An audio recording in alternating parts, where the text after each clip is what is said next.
बिस्मिल्लाहिर्रहमानिर्रहीम। अस्सलाम वालेकुम नाज़रीन, नई न्यूज़ अपडेट में खुश आमदीद ख़वातीन और हज़रात। और आपको बताएं कि पाकिस्तान में तालीमी इदारों को बंद करने से मुतल्लिक यहाँ पर नया बयान सामने आ गया।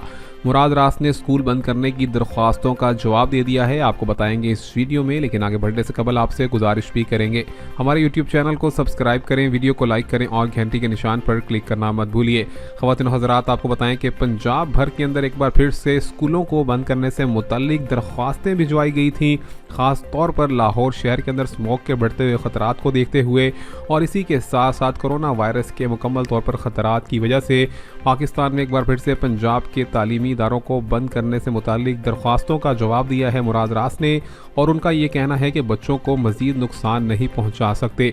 उनका कहना था कि बच्चों को तालीम से रोकना बच्चों के लिए शदीद नुकसान में डालने के मुतरादिफ है। और उन्होंने ये भी कहा कि स्कूल बंद करवाने की दरख्वास्तें डालने वाले तमाम तर लोग जाहिल हैं। ख़वातीन और हज़रात, मज़ीद अपडेट से जुड़े रहिए। और उनका ये भी कहना था कि किसी भी तौर पर स्कूलों को बंद नहीं किया जाएगा। मिलेंगे आपसे नई अपडेट में, तब तक के लिए अल्लाह हाफिज़।